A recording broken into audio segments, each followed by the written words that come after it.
Hello दोस्तों, कैसे हो? आपका स्वागत है त्रिपान स्टडी सेंटर में। आज जो हम करने जा रहे हैं क्लास 12 एनआईएस बोर्ड का जो है चैप्टर नंबर 19। ये बायोलॉजी का चैप्टर है 19वां, जिसमें हम रिप्रोडक्शंस इन अ प्लांट यानी पादपों में जनन के विषय में चर्चा करेंगे।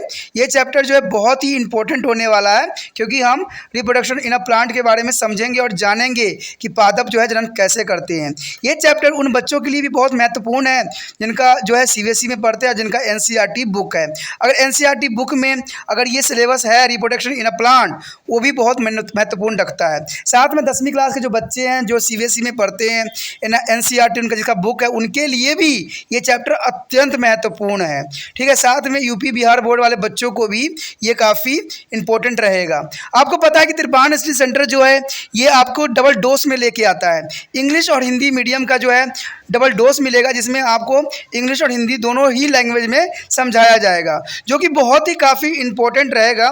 इस चैप्टर में हम बहुत कुछ जानेंगे और समझेंगे कि प्लांट जो होती है किस प्रकार जो है अपना रिप्रोडक्शन करती है और कैसे अपना जैसे जो है जनन करती है। तो इसके विषय में हमें बहुत चर्चा करेंगे और जानेंगे। लेकिन उससे पहले एक बात जो मैं हमेशा कहता हूँ, जिसको आपको मानना भी चाहिए, विचार भी करना चाहिए और अमल तो करना ही चाहिए, वो ये है कि जब भी वीडियो देखिए पूरा देखिए, क्योंकि अधूरा जानकारी सदैव खतरनाक होता है। साथ में एक इंपॉर्टेंट बात ये भी रहता है, अगर आप पहली बार वीडियो देख रहे हो तो लाइक शेयर सब्सक्राइब करना मत भूलना। देखिए दोस्तों, लाइक कीजिएगा तो बनाने वाले का जो है प्रोत्साहन बढ़ता है और आपके लिए अच्छा से अच्छा करने की कोशिश करता है। ठीक है, सब्सक्राइब करना आपके हित में है। इसका कारण ये है कि अगर आप सब्सक्राइब करके रखोगे तभी जो है मेरा वीडियो का नोटिफिकेशन मिलेगा। और आपको पता है कि मैं हर क्लास का जो है सब्जेक्ट डालता ही रहता हूँ समय समय पे। तो अगर सब्सक्राइब करके नहीं रखिएगा तो शायद उस वीडियो से आप अनभिज्ञ रह जाइएगा, यानी वो आपको प्राप्त नहीं होगा और आप उसका नॉलेज नहीं ले पाइएगा। साथ में जो अगर आप शेयर करते हो तो शेयर करना एक जग कल्याण के समान माना जाता है। इससे ये होता है कि मान लीजिए कोई जो है बच्चा जो है मेरी वीडियो की उसकी ज़रूरत थी और आपके थ्रू वो वीडियो उसको पास पहुंचा है, तो वो सदैव ही आपका धन्यवादी रहेगा और सदैव ही आपका जो है शुक्रिया अदा करेगा कि तुम्हारे कारण मुझे जो है वीडियो प्राप्त हुआ। तो दोस्तों, आपको पता ही होगा कि त्रिपान स्टडी सेंटर सिर्फ एक क्लास के लिए ही अग्रसर नहीं है, ये कई क्लासों के लिए अग्रसर है। जैसे 8th 9th 10th 11th 12th CBSE के सारे चैप्टरों को कवर करेगा समय के साथ। प्लस जो है एनआईएस बोर्ड का 10th+2 को भी कवर करता है सभी सब्जेक्टों का। प्लस जो है बीए पंजाब यूनिवर्सिटी का जो है फर्स्ट सेमेस्टर से लेकर 6th सेमेस्टर तक 8 सब्जेक्टों को कवर करता है। प्लस जो है एमए के जो है बच्चे ऑन डिमांड जो मुझे करते हैं कमेंट, उनके लिए भी त्रिपान स्टडी सेंटर जो है अग्रसर है। देखिए दोस्तों, त्रिपान स्टडी सेंटर इतना बड़ा है, विस्तृत है, तो आपको अभी जो है लाइक शेयर सब्सक्राइब कीजिए और अपने दोस्तों के साथ बांटिए। ठीक है, तो भूलिए मत, ये करना आपका फ़र्ज़ है और मेरा कार्य करना है आपको टॉपिक लेके चलना है। देखिए आज देखते हैं हमारा आज टॉपिक क्या है। Our next topic is reproduction in a angiosperm. There is a most important topic here is reproduction in a angiosperm, means flowering of plants. There is angiosperm is a produce of both by a vegetative as well as by sexual method. There is a most important here, angiosperm produce both a vegetative as well as a sexual method. There is a vegetative cells and sexual method is a present of angiosperms and plant. In this section we will be study the sexual reproduction in the angiosperm. There is a section on understanding of the angiosperm. As you know, the sexual reproduction occur by the fusion of male and female gamete. The sexual reproduction is mainly occur by their fusion of male and female gamete and produced in the flower. There is a produced in a flower here, and the flower represented the reproductive unit of flowering plant. And how frequently do plant flower? That how frequently the plant of flower, there's a great variation shown by the angiospermic plant in this respect. And the angiosperm can be classified annual, manual and the perennial, depending upon the time they take to complete the life cycle, including of flowering, fruitings and death. The first is the annually. Annually mean they are here the plants which is the complete their life cycle, including flowering to the seeds of formation within the one season, are called annually. Example: pea. Pea is a annually plant. There is the only on one season are is called annually. Means pea is here. And biennials is plant which complete their life cycle is a two season are called biennial. In the first season, this plant remain in the vegetative state, and in their second season, they are produce flower is a fruits and seed, and then die is a radish. Radish is example for is a biennials of plant, and here third is a perennial. Perennials mean plant which is a leaf for several years. Or the term of perennial, there is a vegetative stage, maybe last from 1 to a few years, after which there are produce the flower, fruits, and seed every year. Example: mango tree, peepers, and neem. There's a perennials of plants is example, and the these is a monocropic. Monocrop is a deep part. There is all the animals are binomials, and some perennial plant that are produced only once their lifetime and then die are called a monocopial. Monocopial is a bamboos, a gaps, all the animal and all the binomial. And the next is the polycarpic. Polycarpic is the plant with a flower and fruit many times in their life cycle, and the leaves for the several years are called polycarpal. Means example: many potential fruits bearing trees is a mango, guava, apple, and pear. There is a most important example for polycarpic on a plant. दोस्तों यहाँ पर अत्यंत महत्वपूर्ण हमारा topic आ गया है अवृतबीजी। अवृतबीजी का मतलब यही होता है एंजियोस्पर्म्स। एंजियोस्पर्म्स के बारे में आप जानते ही हो, और साथ में हम देखेंगे कि पुष्प पौधों में जनन किस प्रकार होती है, तो इसके बारे में हम जो यहाँ विस्तार से जानने की कोशिश करेंगे। कहते हैं एंजियोस्पर्म जो है कार्य जनन की साथ लैंगिक जनन भी करते हैं। देखिए इसमें दो तरह की जो है विभाजन होता है, दो तरह की जो है इसमें जनन होती है। एक कार्य जनन होती है जिसे हम वेजिटेटिव्स प्रोगेटिव्स कहते हैं, और दूसरा जो है सेक्सुअल जनन यानी सेक्सुअल रिप्रोडक्शन होती है। यानी एंजियोस्पर्म एक खास तरह के पौधे हैं जिसमें दोनों तरह के जनन होते हैं। अगर वेजिटेटिव देखा जाए तो वेजिटेटिव होती है, और लैंगिक देखा जाए तो लैंगिक होती है, यानी फीमेल मेल गैमेट दोनों की आवश्यकता होती है। यानी लैंगिक जनन दोनों की विविधताओं द्वारा जनन किया जाता है, और इस भाग में हमें इस लैंगिक जनन के विषय में जो है अध्ययन करेंगे और जानने की कोशिश करेंगे कि आखिर होती क्या है। कहते हैं लैंगिक जनन में जो है पुष्प में उपस्थित नर तथा मादा गैमेट युग्मक के संलयन द्वारा होती है। ये तो आपको पता है कि लैंगिक जनन में जो होता है मादा और नर की आवश्यकता होती है, और इस प्रकार पुष्प पौधों की जनन जो है इकाई होता है। यानी मेल फीमेल गैमेट जो है एक नए जो है पौधे बनाने में अत्यंत महत्वपूर्ण योगदान देते हैं। पौधे में फूल कितने भी समय के बाद लगते हैं, ये बहुत बड़ी बात है। कहते हैं पौधे में फूल कितने समय के बाद लगते हैं। विभिन्न पौधों में यह अवधि विभिन्न होती है, तो ये बात तो आपको भी पता है कि सभी में अपने सभी कैरेक्टर के अनुसार ही कार्य भी करते हैं। कहते हैं एंजियोस्पर्म को उनकी जीवन चक्र पूरा करने में तथा पुष्प लगने के आधार पर उसको कई भागों में विभक्त किया गया है, जैसे 1 वर्षीय, द्विवर्षीय और एक बहुवर्षीय पौधों के रूप में इसको वर्गीकृत किया गया है। तो ये काफ़ी इंपॉर्टेंट है कि देखिए 1 वर्षीय में क्या है, द्विवर्षीय और बहुवर्षीय में क्या अंतर दिखाया गया है, तो ये काफ़ी इंपॉर्टेंट है। सबसे पहले हमारे समक्ष आता है 1 वर्षीय यानी एनुअल प्लांट। देखिए वे पौधे जो केवल 1 साल ऋतु तक ही जीवित रह पाते हैं, यानी उनका जो है लाइफ स्पेंड जो होती है सिर्फ 1 ऋतु तक होती है या 1 साल तक ही मानी जाती है। इन पौधों में एक ही ऋतु के भीतर फूल भी लगते हैं और बीज भी बनते हैं, ठीक है, 1 वर्षीय कहलाते हैं। उदाहरण के तौर पे मटर जो होता है 1 वर्षीय ही पौधे होते हैं, ठीक है, और ये अपना जीवन चक्र 1 वर्ष में ही कंप्लीट कर लेते हैं, इसलिए इनको जो है 1 वर्षीय ही कह सकते हो। जिसमें जो है फूल भी लगते हैं और बीज भी लगते हैं, तो उसको 1 वर्षीय कहलाता है। अब देखिए द्विवर्षीय यानी 2 वर्ष, ऐसे पौधे जो अपना जीवन चक्र 2 ऋतुओं यानी 2 वर्षों में पूरा करते हैं वो द्विवर्षीय कहलाते हैं। पहले वर्ष में पौधा कार्य की अवस्था में रहता है, यानी यहाँ पर जो है वेजिटेटिव प्रोग्रेशन के रूप में कार्य करता है, और दूसरे वर्ष में उसमें जो है फूल, फल और बीज लगते हैं, उसके पौधा जो है मर जाते हैं। जैसे मूली के पौधा अगर आप देखोगे, ठीक है, तो उसको 2 साल तक भी रखा जा सकता है, लेकिन कोई रखता नहीं है, ये बहुत बड़ी बात है, ठीक है ना, क्योंकि ये पहले वर्ष में पौधा कार्य की अवस्था में रहता है, और जैसे दूसरे वर्ष में प्रवेश करेगा उसमें फूल भी आ जाता है और फल भी आ जाता है और बीज भी लगने लग जाता है, ठीक है, और उसके पश्चात ये जो है स्वयं को नष्ट कर लेते हैं, यानी वो खत्म हो जाता है। उसके पश्चात हमारे समक्ष आता है बहुवर्षीय, यानी बहुवर्षीय में पेरिनोल्स कहलाता है।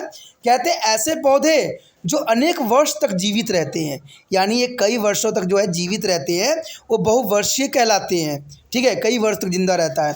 इसकी कारिका अवस्था 1 से लेकर कुछ वर्षों तक चलती रहती है और इसके बाद उसमें फूल, फल और बीज हर वर्ष लगते हैं, जैसे आम, पीपल, नीम इत्यादि। आपने देखा होगा कि आम के पौधे पहले बचपन में ही फल फ्रूट आपको नहीं दे देते, उनको बड़ा होने में टाइम लगता है। लेकिन आज के समय में जो है हाइब्रिड बीज इस्तेमाल कर रहे हैं, चाहे हम जो है उसको काट के पौधों को लगा रहे हैं, इस वजह से छोटे छोटे पौधे में भी आपको फल देखने को मिलेगा। तो इसका मतलब ये नहीं कि वो बीज से उत्पन्न हुआ है, जो बीज से यानी सीड से उत्पन्न होता है दोस्तों, उसको पहले बड़ा होना पड़ता है, मैच्योर बनना पड़ता है, तब जाके उसमें फूल और फल लगता है। तो ये आपके लिए अत्यंत महत्वपूर्ण बात रहता है, ठीक है। ये मत सोचिएगा कि आपके जो आंगन में छोटा पौधा लगा उसमें फल फ्रूट आ रहा है आम के, तो आज हर जगह आपको दिख जाएगा, कहीं भी आप जाओगे, कहीं भी अगर आप देखते हो तो वो मिल जाएगा आपको, ठीक है। तो आपको ये बहुत ही आसान रूप से देखने को मिलेगा कि छोटे पौधे में फल आ रहे हैं, तो इसका मतलब वो कलम लगा के बनाई गई थी, ना कि जो है ये बीज से उत्पन्न हुई है। जो बीज से उत्पन्न होगा वो मैच्योर फॉर्म में होने में उसको कई साल लग जाएंगे, तब जाके उसमें फल फ्रूट आते हैं। तो इसमें जो है आम, पीपल, नीम इत्यादि ऐसे ही पौधे हैं जो कि ये जो होते हैं बहुवर्षीय होते हैं और बहुवर्ष के दौरान ही ये जो है फूल, फल और बीज हर वर्ष लगते रहते हैं। यानी एक बार जब ये बड़े हो जाते हैं तो इसमें हर वर्ष जो है फल, फूल और फल लगते ही रहते हैं, यानी सीजन बाय सीजन चलता ही रहता है। जैसे आप आम का एग्जाम्पल ले सकते हो, जो कि बहुत ही समझ के लिए काफ़ी अच्छा है। उसके पश्चात है एकस फलनी। एकस फलनी का मतलब होता है मोनोकार्पिक। मोनोकार्पिस क्या होती है दोस्तों? ये होती है कुछ वर्ष जो है बहुवर्षीय पौधे अपने पुण्य जीवन काल में केवल एक ही बार ही फलते फूलते हैं। देखिए, एक ही बार ये जीवन काल में फलते और फूलते हैं और उसके बाद वो मर जाते हैं। ऐसे पौधों को हम एक फलनीय कहलाता है। उदाहरण के तौर पे सोचिए, कौन है पौधा? बाँस, जो बम्बूस है। कहते हैं जीवन में वो सिर्फ एक ही बार फूल देता है और एक ही बार ही अपना कार्य प्रणाली करता है, उसके बाद ये स्वयं ही नष्ट हो जाता है। यानी बाँस इसका सबसे मोनोकार्पिक्स जो है, मोनोकार्पिक्स उसका सबसे एग्जाम्पल जो है बाँस है। तो याद रखना, मोनोकार्पिक्स में जो है जिसमें बाँस आती है जो साल में एक ही फलन कहलाता है, यानी इसे एकोफलनी ही कहलाता है। उसके पश्चात हमारे समक्ष आता है बहुफलनी यानी पोलोसेंट्रिक्स। पोलोसेंट्रिक्स मतलब यही होता है दोस्तों कि ऐसे पादप जो अपने जीवन काल में कई बार पुष्पन और फलन दर्शाते हैं, यानी कई बार जो है फल फूल दर्शाते हैं और कुछ वर्ष तक जीवित भी रहते हैं, उसे बहुफलनीय कहलाते हैं। जैसे कई बहुवर्षीय जो फल प्रदायी वृक्ष, उदाहरण आम, अमरूद, सेब, नाशपाती, ये जो होते हैं एक बार यंग होते हैं, उसके बाद जो है कई वर्ष तक जो है फूल फल देते रहते हैं और आपको लाभांतरित भी करते रहते हैं। तो ये जो है बहुफलनीय यानी पोलोसेंट्रिक जो है पौधे का एग्जाम्पल है। तो अब next topic is initiation of flowering.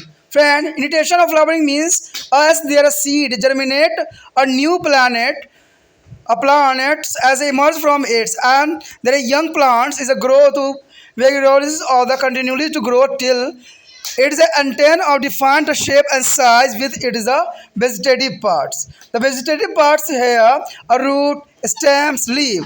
There is a vegetative part, root, stem, leaves, well developed, and this phase of the life cycle represent the young are jubilees phase. There is jubilees of phase. Then at the content joint of time is a composition of vegetative growth. There a plant switches over to its a reproductive phase or adult phase, and vegetative shoot apex is a transformed into the reproductive is a flora apex, and the start of wearing flowers, and this transitions from to the vegetative to the flowering stage might take a several years in the tree, but only a few weeks or a day in an annual. There, so in this are different between the jubilees and adult shoot. Here show the difference between to the jubilee and the adult shoot. Here, jubilees means a shoot, a small, soft stem, bearing a few young leaves. An adult shoot, well-developed branches, stem, and bearing a young as well as a mature leaves. And there is jubilees shoot here, a shape and size of leaves remaining are the same. Another side is the adult shoot here, shape and size of leaf a change. And the jubileus shoot does not be respond to the stimuli to produce a flower. And here adult shoot is the shoot is response to stimulus and produce a flower. Anacreons are the minimize of 7. A leaves must be developed before the plants can produce a flower. Here's important here a fact in the kernels as a minimum of 7 leaves must be developed before the plant can be produce a flower. It is the most important fact here.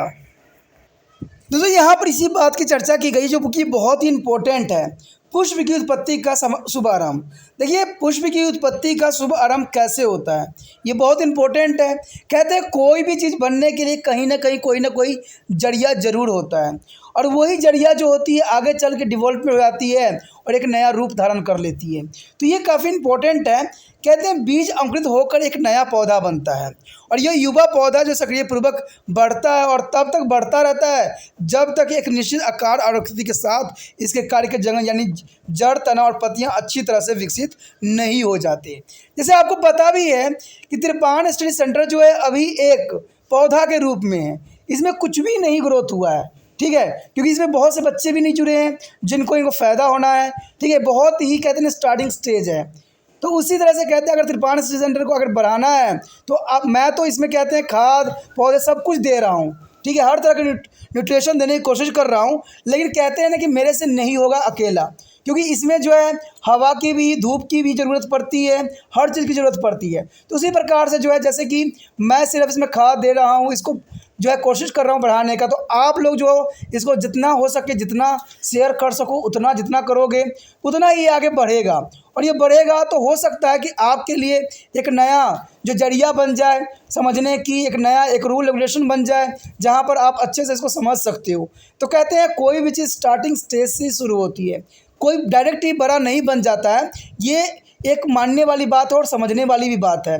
और इसमें जो है व्यक्ति स्वयं ही सब कुछ नहीं कर सकता है, ये भी बात इंपॉर्टेंट रखता है, क्योंकि कहते हैं ना जब तक पूरे व्यक्तियों की सहयोग और साथ की आवश्यकता पड़ती है हर एक व्यक्ति को, चाहे कहते हैं एक प्रधानमंत्री को भी जब तक वो प्रधानमंत्री नहीं बनता जब तक हर राज्य से लोगों की सपोर्ट नहीं मिलती है।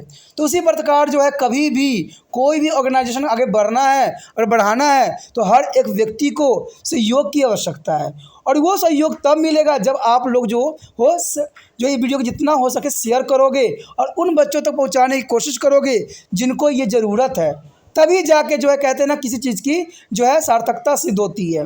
कहते हैं कोई मंत्री अगर बनता है आपके क्षेत्र में तो उसका सबसे बड़ा काम ये होता है कि उस क्षेत्र के रोड जो है साफ़ सुथरा सब चीज़ व्यवस्थित रूप से हो, लेकिन ऐसा नहीं होता है, ठीक है, वो क्या करते हैं अपने ही दुनिया में खो जाते हैं। लेकिन तिरपान स्टडी सेंटर ऐसा नहीं है, वो अगर आगे बढ़ेगा, आगे आप लोग इसको बढ़ाते हो, व्हाट्सएप स्टेटस पे लगाते हो, और भी बंदे और भी बच्चे जो है इसके साथ जुड़ जाते हैं तो ये और अच्छा करने की कोशिश करेगा, क्योंकि मेरा विश्वास यही है कि बच्चों के जैसे हो सही ज्ञान और सही मार्गदर्शन से आगे जो है इनका डेवलपमेंट किया जाए, और उनको ये बात कभी भी उनके माइंड में ना रहे कि हमें टॉपिक में मुझे मिल नहीं रहा और मेरा अधूरा जानकारी है, ठीक है। इसलिए जो है मैक्सिमम ये अच्छे से अच्छे जो है टॉपिक समझाने की कोशिश किया जाता है। तो इसलिए जो आप सोचना नहीं है दोस्तों, विचार नहीं करना है, हमें उन मंत्रियों की तरह नहीं बनना है जो कि इलेक्शन आने पर हाथ जोड़ के आपसे प्रार्थना कर लेते हैं, लेकिन जैसे वो बन जाते हैं उसके बाद ना वो शक्ल दिखाने आते हैं ना आपको कभी मिलने आते हैं, और आपके तो कहते हैं व्यवस्थाओं को भी वो मारा मार देते हैं, चारों तरफ अव्यवस्था फैला देते हैं, चारों तरफ प्रॉब्लम क्रिएट कर देते हैं। तो ऐसा हमें नहीं बनना है। अगर आप मुझे सहायता करते हो, आप जितना इसको फैलाने में मेरा हेल्प करते हो, जितना भी इसको विस्तृत बनाते हो, उन बच्चों तक पहुंचाने में हेल्प करते हो जिनकी ज़रूरत है, तो 100% तिरपान सेंटर जो है आपके लिए और भी अच्छा करने की कोशिश करेगा और भी अच्छा हर एक सब्जेक्ट में करेगा, जिससे आप जो अच्छे से अच्छे मार्क्स प्राप्त कर लोगे। क्योंकि मैंने पहले ही कह चुका हूं कि मैं एग्ज़ाम के समय जब आएगा फाइनल एग्ज़ाम, तो उस समय मैं टेस्ट सीरीज़ ज़रूर लागू करूंगा, ज़रूर इसमें दूंगा, जिससे बच्चे क्वेश्चन करके जो है अच्छे से अच्छे मार्क्स प्राप्त कर सके। तो ये सब तब होगा जब ये तिरपान स्टडी सेंटर जो है आगे बढ़ेगा और आप जो है इसको लाइक शेयर सब्सक्राइब तो करोगे। तो यही बात यहाँ पर पौधों के बारे में भी बताया जाता है कि कारिका भाग, देखिए ये कारिका भाग जो है वेजिटेटिव पार्ट, कहते हैं जड़, तना, पत्तियाँ अच्छी तरह से विकसित नहीं होती है तब तक पौधे का विकास नहीं माना जाता है। कहते हैं जीवन चक्र की यह दशा किशोर अथवा युवा प्रवस्था कहलाता है। किशोर का मतलब जुबलिस होती है दोस्तों, और युवा तो पता ही कि अडल्ट में आती है। जुबलिस मतलब होता है जो नवोद होते हैं, जो बालक होते हैं जिनको अधिक समझ नहीं होती है, जुबली यानी किशोर अवस्था को कहलाता है। और युवा का मतलब होता है जो यंग हो जाते हैं, जिनमें हर चीज़ हो जाता है, बाल्य अवस्था को प्रकट करती है। एक निश्चित समय के बाद पौधे की कार्यिक वृद्धि पुण्य हो जाती है और वृद्धि जनन अवस्था या व्यक्स अवस्था की तरफ शुरू कर देती है। कार्य पर्व जो है शिखर जनन एवं पुष्प शिखर ग्रह में बदलने लग जाते हैं और फूल लगना शुरू हो जाता है। और ऊपर बताए अनुसार यह परिवर्तन कारिका से पुष्प लगने की अवस्था तक आने में एक वृक्ष की कई वर्ष लग जाते हैं। तो मैंने कहा था कि जो बीज, देखिए जो पौधा सीड से उत्पन्न हो रही है उसको बनने में काफ़ी समय लग जाएगा, उसमें फूल पुष्प आने में कई साल लग जाएंगे। लेकिन वही हाइब्रिड बनाओगे, वही आप जो है कलम लगा के करोगे तो शायद वो जल्दी आ जाए। जैसे आप देखते भी हो कि आपके आसपास को आम के पौधे होते हैं, छोटे से ही होते हैं, उनमें जो है फ्रूट आ जाते हैं। तो ये एक अलग तकनीक है, ठीक है। तो ये बात यहाँ बताया गया कि परिवर्तन कार्य का जो है पुष्प लगने की अवस्था तक आने में वृक्षों को कई वर्ष लग सकते हैं। लेकिन एक वर्षीय पौधों में यह अवधि कुछ सप्ताह या दिनों की होती है। लेकिन ये डिपेंड करता है कि पौधे की आयु कितने साल है। अगर मान लीजिए मटर का पौधा है तो मटर के पौधा जो है जल्दी विकास करता है, ठीक है।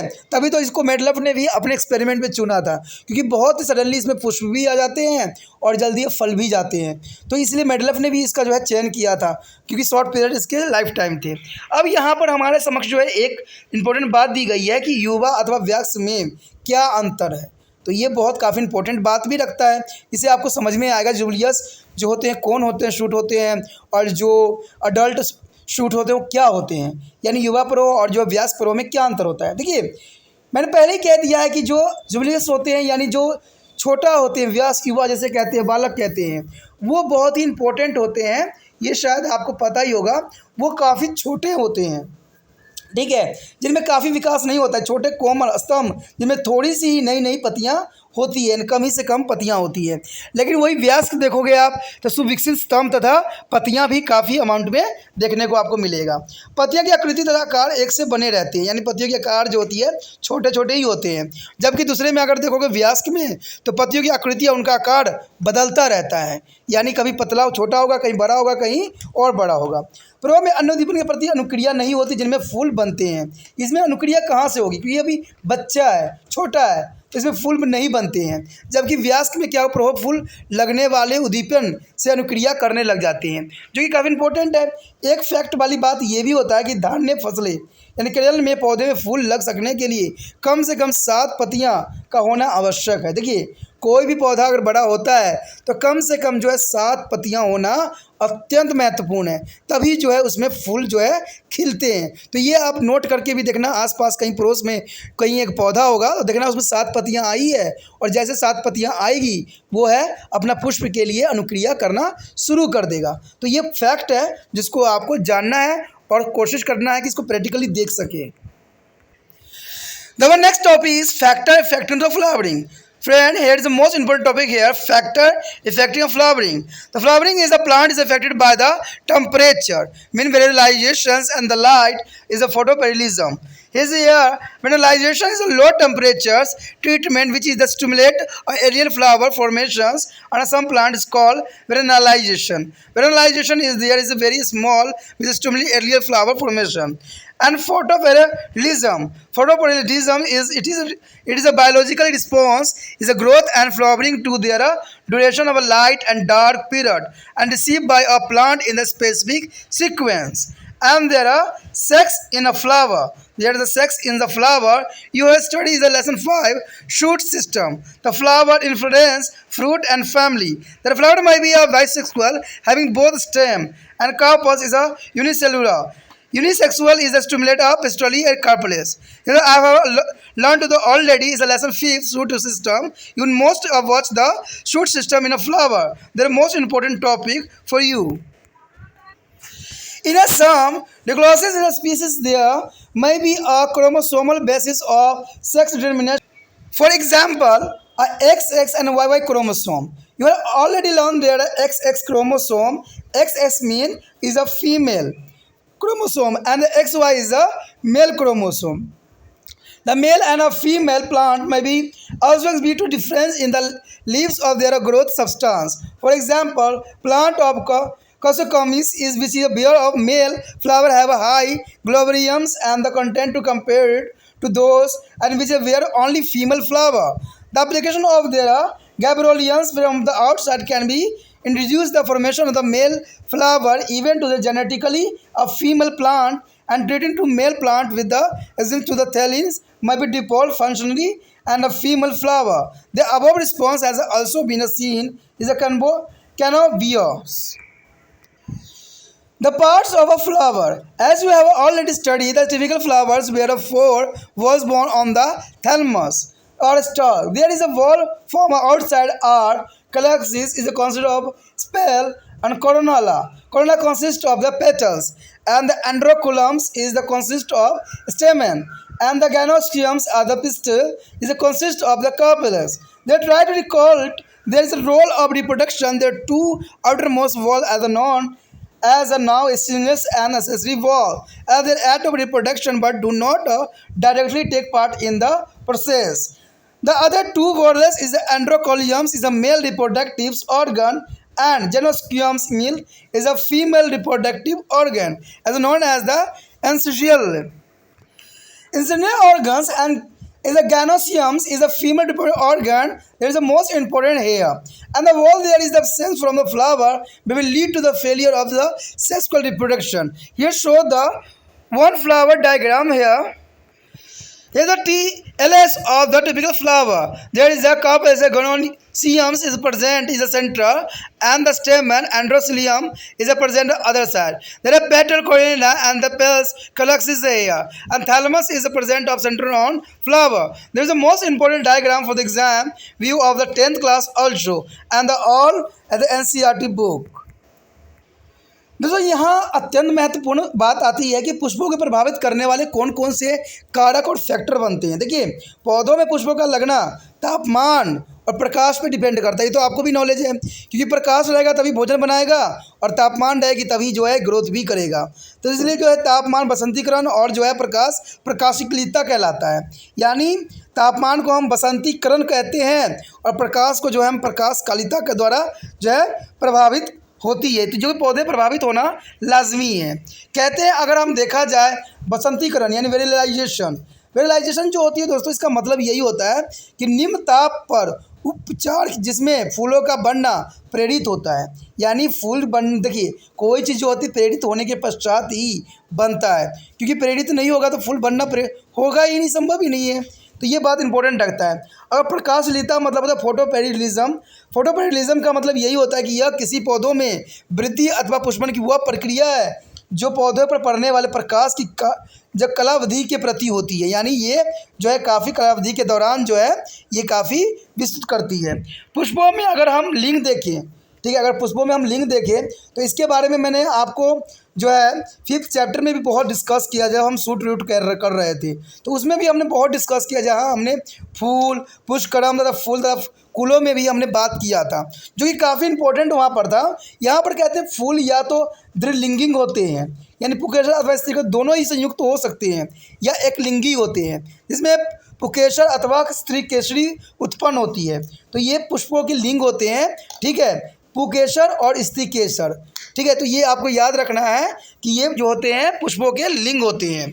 मैंने कहा था ना दोस्तों कि हर जीव जंतु जो है सामान्य प्रक्रिया करती है। शायद ये बात को आप जब ये देखोगे वीडियो समझोगे तो आभास जरूर हो जाएगा कि इंसान और पौधे कई मायने में एक जैसे हैं। इसका एग्जाम्पल एक और भी बात करती है कि कुछ इकलंगा श्रम यानी मोनोकॉसिस स्पीसीज में लिंग निर्धारण का आधार या तो क्रोमोसोमी हो सकता है। उदाहरण के लिए XX और XY क्रोमोसोम का होना। देखिए ये बात अब कहाँ आ गई पौधों में कि XX यानी आपको पता ही है कि ये फीमेल गैमेट्स को दर्शाती है, क्रोमोसोम को दर्शाती है और मेल को जो है XY क्रोमोसोम जो है दर्शाती है। तो ये तो इंसानों में था, फ्लावर में कहाँ से आ गया? तो कहते हैं बहुत से पौधे ऐसे होते हैं जिनमें क्रोमोसोम पाया जाता है यानी XX एंड XX क्रोमोसोम होना। नर या मादा पौधों में अनेक वृद्धि पदार्थों स्तर में अंतर पाया जाना हो सकता है। उदाहरण के लिए खीरा कुकुम्बिस यानी कुकुम्बस के जो है कुकुम्बस के उन पौधों में जिनमें नर फूल लगते हैं। जिब्रोलिन्स वृद्धि पदार्थ की मात्रा मादा पौधों की अपेक्षा अधिक पाई जाती है। कहते हैं आनुवांशिक मादा पौधों में यदि बाहर से जिबरेलिन प्राप्त करवाई जाए तो उनमें भी नर फूल बनते हैं, और इसी क्रम में यदि नर पौधों को ऑक्सीन अथवा इंसुलिन द्वारा उपचारित किया जाए तो उनमें कार्यशीलता मादा पुष्प निकल सकते हैं। यह अनुक्रिया जो है कोनाविस में होती पाई गई है। यानी ये सारी क्रिया जो है दोस्तों कैनाबिस जो है उसमें सारी प्रक्रिया देखने को मिला है, उसी बेस पे जो है ये बात कही गई है।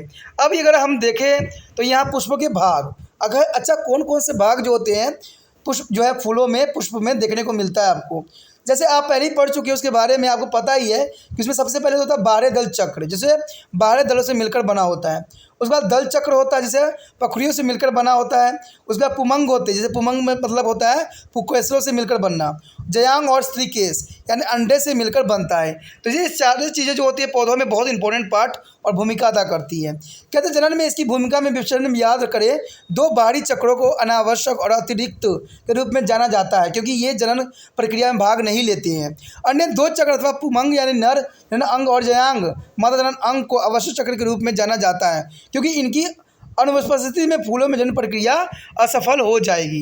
तो ये भी कहा जाता है अगर आपने पौधा लगाया है तो एक नर लगाइए, एक मादा पौधा लगाइए, तभी जो है फूल बनता है। ये कई पौधों में देखने को हमें मिला है, और इसका एग्जाम्पल मेरे पास स्वयं ही है कि वहाँ पर एक नर पौधा नहीं होने की वजह से जो है उसमें फूल और फल नहीं लगे।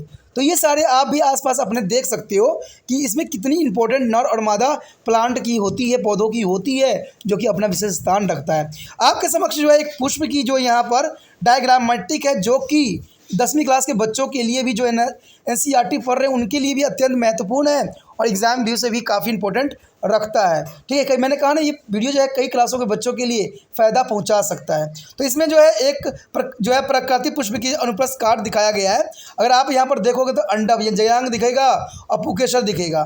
ठीक है, पुकेशर यानी पुमंग दिखेगा, दल चक्र दिखेंगे और पुष्प पास यहाँ थैलमस दिखेगा और 12 चक्र भी दिखेंगे। तो ये पुष्प साफ जाहिर करता है कि पौधों में सभी पार्ट जो होते हैं उचित मात्रा में विद्यमान होते हैं और वो जो होते हैं पौधों को नरिशमेंट कर रहे होते हैं। तो ये काफ़ी इंपॉर्टेंट टॉपिक था और बहुत ही काफ़ी हमने इसमें जानने की कोशिश किया।